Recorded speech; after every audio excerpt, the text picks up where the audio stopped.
It's difficult to predict the impact of a coronavirus second wave, but at Euromonitor International, we are constantly monitoring how a second wave could impact the global economy.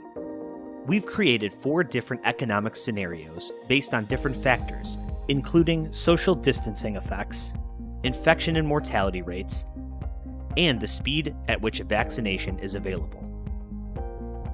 This graph shows the GDP forecast for a country under Euromonitor's baseline scenario, which assumes an economic recession followed by a partial recovery.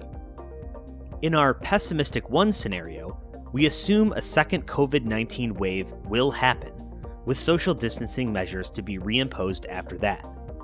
If we apply that scenario, we immediately see how GDP will fall further.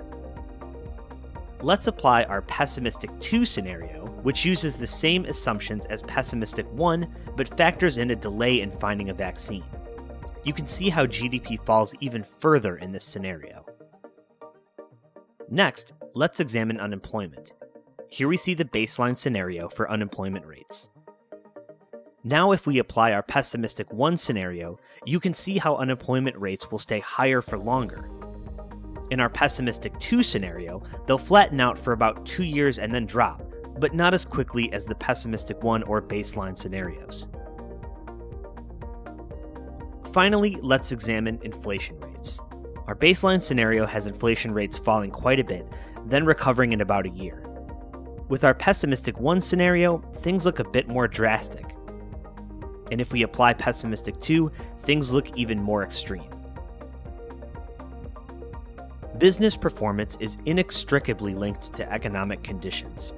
In order to make informed decisions about future revenue potential and factors affecting production, businesses need to closely monitor these shifts in the macroeconomic landscape and context. Using Euromonitor International's macro model can help your organization plan for future economic shocks. Our team of economists consistently update these scenarios so you can see the effects of global situations like trade wars, oil price shocks, and a no-deal Brexit on 58 global economies.